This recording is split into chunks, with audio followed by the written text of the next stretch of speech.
শুভ সকাল। আমি বর্ণনা লাইফস্টাইলে সবাইকে স্বাগত। আশা করি সবাই খুবই ভালো আছেন আর আমিও খুব ভালো আছি।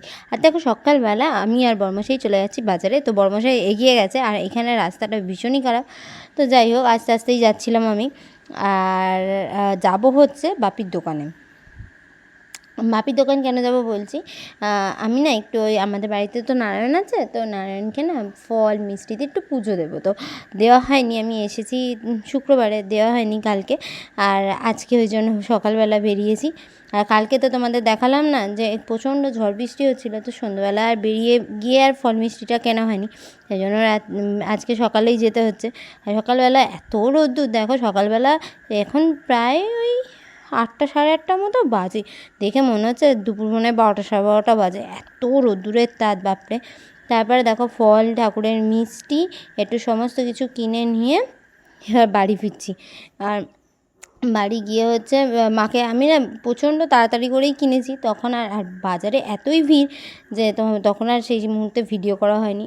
আর একটা টেনশানও কাজ করছিল, কী বলো তো, আমাদের বাড়িতে যে নারায়ণের পুজো করতে যে কাকু আসে, বাউন কাকু, সে না এসে যায়। তো যাই হোক, এই দেখো এইখানে পাশের বাড়ি হচ্ছে, ওই কাকুদের বাড়ি ছিল তাও হচ্ছে। আর এখানে দেখো না গাছে আমাদের কত লেবু হয়েছে, লেবুটার সময় বিকেলবেলা পেরে নিয়ে যেতে হবে বাড়ি যাওয়ার সময়। যে এই দেখো এবার চলো আমি চলে যাই বাড়িতে। আর বাড়ি এসেই দেখছি এই যে মহিলাকে এখানে জল খাওয়াতে ব্যস্ত। আর ও তো দোল্লা পেলে তো আর কিছু চায় না। আর বেশিরভাগ এখানে আসে মানে বেশিরভাগ সময় ওই বারান্দাতেই কাটায়, দোল্লাতে। আর বাড়িতে বলেছে এবারে যে একটা তোকে দোল্লা কিনে দেবো, তোর বাড়িতে লাগাবি। কী বলো তো, বাড়িতে না দোল্লা থাকলেও ও তো দেখো ওকে এদিক ওদিক দোল্লায় নিয়ে যাই, কিন্তু তাহলেও বাড়িতে লাগাবো কোথায়, সেটাও একটা ঝামেলা। তো যাই হোক দেখো এখানে মাটন এনেছে, এবার মাটনটাকে আগে আমি ঢেলে নিলাম, কারণ প্লাস্টিকের মধ্যে থাকলে দেখবে একটুখানি কেমন লাগে, ওই জন্য আর কি ঢেলে একটুখানি রাখলাম। আর তারপরে চান টান করে তাড়াহুড়ো করে এসে গেছি ঠাকুর ঘরে। তো এখানে পুজো হচ্ছে।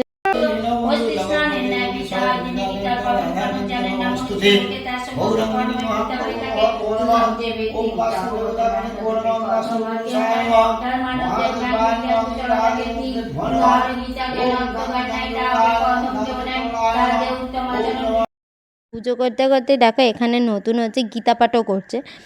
তো নতুন এখানে রোজই গীতা পাঠ করে, এরকম পুজোও হয়, আবার গীতা পাঠও করে, আবার পুজোর পরেও অনেক দিন করে।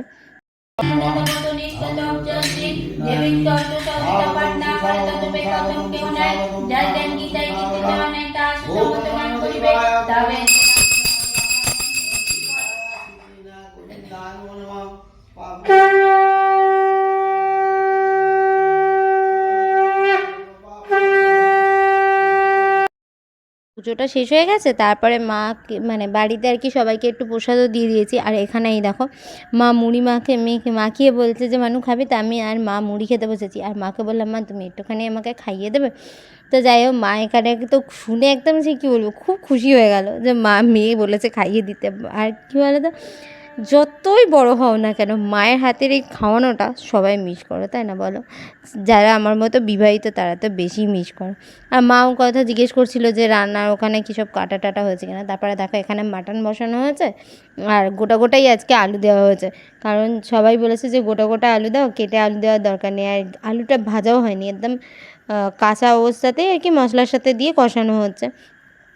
তো মটন হয়েছে, আর শাক ভাজা হয়েছে, আর ভাত হয়েছে, আর চাটনি হয়েছে। তো চলো মাটনটা তো কমপ্লিট করে নিই, তারপরে দেখাচ্ছি। দেখো এখানে এবার আমি মটন হয়ে যাওয়ার পরে আমি না সবার বাটিতে আর কি তুলে নিয়েছি।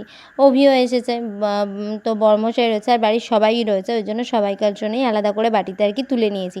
আর এই দেখো এখানে ঝোলগুলোও সব দিয়ে দিচ্ছি, কারণ কী বলো তো, মা বললো যে তুই মানু একটা কাজ কর, আমাকে আগে বাটিতে তুলে দে, আর আমি চট করে খেতে দিয়ে দিই। তাহলে মানে কী বলো তো, কাজগুলো তাড়াতাড়ি হয়ে যাবে, আর খাওয়া দাওয়াটা মিটে গেলে না অনেকটা কাজও শেষ হয়ে যায়। তারপরে আবার বেরোনোও আছে ওই জন্য। আর এখানে দেখো মা সবাইকার ভাতও বেড়ে ফেলেছে, ও স্যালাডও ছিল একটু, তো শাক ভাজা আর ভাত দিয়ে দিয়েছে। এবার মা বলছে সবাইকে একটুখানি আলু দে, আমি ওই আর কি সবাইকে আর কি ধরে দিলাম। এই যে এখানে বর্মশাই বসেছে, এখানে অভি বসেছে, আর এখানে হচ্ছে বাপি কাকান খেতে দেওয়া হয়েছে। তারপরে এবার আর ওদের খাওয়া হয়ে গেলে আমাদের আর কি সবাইকে নিয়ে নেওয়া হবে। এখানে দেখো বুকু বসেছে, আর এইদিকে হচ্ছে আমার খাবারটা রয়েছে, এই দেখো ভাত, শাক ভাজা, মাংস, আর হচ্ছে শশা। আর এই দেখো এখানে বোনও বসেছে, ছোটো মাও বসেছে, আর মাও বাটি করে নিয়ে এসছে। কেন বলো তো, মা না এই ভাতটা আগে একটুখানি রেখেছিল, মানে ফ্যানের মধ্যে পড়ে গেছিলো তো, ওটা আর কি বাটি করে রেখেছিল, দিয়ে নিচ্ছে। তারপরে খেয়ে দিয়ে চলে এসেছি। আর এখানে বাপরে বাপ এত পাতাও পড়েছে, তার মধ্যে আবার কুরকুট পিঁপড়ে ভর্তি হয়ে গেছে। আর লেবু পাড়তে এসেছি, তোমাদের দেখালাম না যে গাছে প্রচুর লেবু হয়েছে। আর এটা না গন্ধরাজ লেবুর গাছ, আর প্রচুর লেবু হয়েছে দেখো। আর সব এখনও মোটামুটি সবগুলো অনেকটা বড় বড় হয়ে যায়নি, এবার যেগুলো মোটামুটি বড় পাচ্ছি সেগুলোই তুলছি। আর বরমশাই তো আমাকে এদিক থেকে বলছে, আর আমি এদিক থেকে হাত বাড়াচ্ছি, আর মধ্যিখানে এখানে তুলতে গিয়ে একবার তো কাঁটাও লেগে গেছে হাতের মধ্যে। আর অনেকগুলো লেবু পারবো বলে ঠিক করেছিলাম, কিন্তু সেরমভাবে বড় হয়নি বলে আমি যেগুলো বড়, এবার আমি এখন একটা তার মধ্যে ছোটো তুলেছি। আর বরমশাই খোঁচা খাচ্ছে, হ্যাঁ ছোটো লেবুগুলোকে তুলছো, বড় বড় লেবুগুলোকে তোলো, ছোটো লেবুগুলো থাক আবার পরে এসে। এবার ওই লেবুটা আমি হাত পাচ্ছিলাম না, ও বলছে আমার লম্বা মানুষের লম্বা লম্বা হাত হয়। তো এই যে উনি এখানে এসছেন লেবু তুলতে লম্বা হাত দিয়ে আর কি, মানে যাতে কাঁটা না খায় তার জন্য। আবার ওইখানে আর একটা কোথায় দেখতে পেয়েছে, আবার একটা হাতে হয় না বাবা, দুখানা হাত দিয়ে দুটো লেবু তুলছে। তো যাই হোক, আবার লেবুটাকে দেখে বলছে না গো ছোটো থাক, ওটা আবার বড় হোক। আর আরেকটা জিনিস জানো, লেবুগুলো না অনেক লেবু এইভাবে নষ্ট হয়ে গেছে, দেখো কীরকম শুকনো হয়ে যাচ্ছে। কী হয়েছে বলো তো, পিঁপড়ের দেখবে মুখেতে একটা একরকম লালা থাকে, সাদা সাদা মতো হয়ে গেছে, কীভাবে যে হয়েছে কে জানে। এই গাছটাকেও নষ্ট করছে, মানে লেবু গাছটাও নষ্ট হচ্ছে, আর পাশেরটা আম গাছ আছে, আম গাছে তো মানে কুকুর পিঁপড়েতে ভর্তি। আর প্রায় সময় এই সামনে বাড়ির এক দাদা আসে ওই পিঁপড়ের ডিমগুলো নিয়ে মাছ ধরার জন্য ভালো করে ঝাড়িয়ে দিয়ে যায়, যাতে গাছটা একটু বাঁচে। আর পাশেই একটা জামরুল গাছ আছে, এই দেখেছো লেবুগুলোর ওপরে কীরকম পিঁপড়েগুলো ঘুরছে। আর পাশে একটা জামরুল গাছ আছে, ওই জামরুল গাছেতেও হচ্ছে তোমার প্রচুর পিঁপড়ের বাসা বেঁধেছে। আর আমি তাই মাকে বলছিলাম, মা কোনো রকম যদি ওষুধ দেওয়া যায় তাহলে দিয়ে দিলেই হয়। আর এই দেখো এই লেবুগুলো এখানে রেখেছে, এইবার এইগুলো নিয়ে আমি যাও। আর আমরা তো রেডিও হয়ে গেছি, দিয়ে তারপরে যা মেয়ে আমি আর বরমশাই উঠে পড়েছি টোটোতে। আর বাবানের টোটো বলা ছিল, তো বাবানকে বললাম যে চল আমাদের দিয়ে আসবি, ওই জন্য ও স্টেশনে দিতেও চলে এসেছে। আর দেখো খানিকটা চলেও এসেছি, খুব মনটাও খারাপ লাগছিল। আর সবাই তো জানো যে আমার সবসময় বাড়ি থেকে চলে যাওয়ার সময় একটু মনটা খারাপই লাগে। আমার বাপি মায়ের সাথে আবার বেশ কিছুদিন পর দেখাবে। আর এইখানে গরু বাছুর যাচ্ছে বলে মেয়ের কী চেঁচানো, গরু যাচ্ছে করে। আর ওখানে জানো তো পাশে একটা বাইক যাচ্ছিলো, তারা আবার ঘুরে ঘুরে দেখছে মেয়েকে যে কী বলছে ও। তো চলো স্টেশনে এসেও গেছি।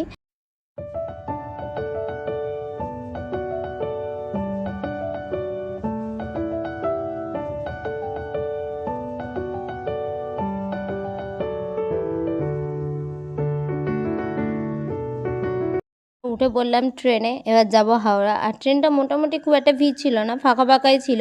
তবে কী বলো তো, তোমরা পাঁশকুড়া লোকালে যারা যাও, মানে আমাদের ওদিককার যদি কেউ থাকো, পাঁশকুড়া লোকাল থেকে হাওড়ায় যাও, দেখবে বাগনান এলে প্রচণ্ড ভিড় হয়ে যায়। পাঁশকুড়া লোকালে এই দেখো সেম, বাগনান থেকে একটু তাও বা ভিড় হলো, কিন্তু তার আগে মোটামুটি ফাঁকাই ছিল। আর আমি বসেছিলাম এইদিকে, আর বর্মশাই জায়গা পেয়েছিল ওখানে, তো ওখানেও বসেছিল। তারপরে হাওড়াতে নামার পরে এদিককার ট্রেনে দৌড়ে দৌড়ে উঠেছি, কারণ এদিককার তো ট্রেনটা টাইমেই ছিল আর কি। আর এখানে বাদাম এসছে বলে মেয়ের বায়না, ওকে বাদাম কিনে দিতে হবে। আর আমাকে বর্মশাই জিজ্ঞেস করছে, আর আমি এদিকটায় বসেছিলাম। তারপর ব্যান্ডেলে নেমেও পড়লাম। এবার কি বলো তো, আবার একটা ট্রেনে উঠতে হবে না, ব্যান্ডেল থেকে নৈহাটি লোকালে। তো তাই জন্য দেখো না, ব্যান্ডেল ঢোকার আগে একটু দাঁড়িয়েছিল, আমরা ভাবলাম যে নৈহাটি ট্রেনটা পাবো কি না। তারপরে অবশ্য পেয়েও গেছিলাম, আবার উঠেও পড়েছি। আর এইখানে বর্মশাই গেটের সামনেই দাঁড়িয়ে আছে মেয়েকে নিয়ে। কেন বলো তো, আমাদের পরের স্টেশন ব্যান্ডেলের পরের স্টেশনেই তো আমরা নামি, হুগলিঘাট। তো তাই জন্য না আর ভেতরে ঢুকলাম না, সামনেই একদম দাঁড়িয়েছিলাম। তো চলো, আর এখানে ব্যাগপত্রগুলোও রেখে দিয়েছি। হুগলিঘাট স্টেশনটা না একটু অন্ধকার অন্ধকার মতো, মানে লাইটগুলো সবকটা জ্বলে না। তো যাই হোক, আর সিঁড়িটা তো আরও বীভৎস অন্ধকার। তো আর ভিডিওটা বেশি বাড়াচ্ছি না, এখানেই ভিডিওটা শেষ করছি। তো সবাইকে টাটা। আর যদি ভিডিও ভালো লাগে তাহলে অবশ্যই লাইক করো, আর কমেন্ট করে জানিও তোমাদের আমার ভিডিওগুলো কীরকম লাগছে।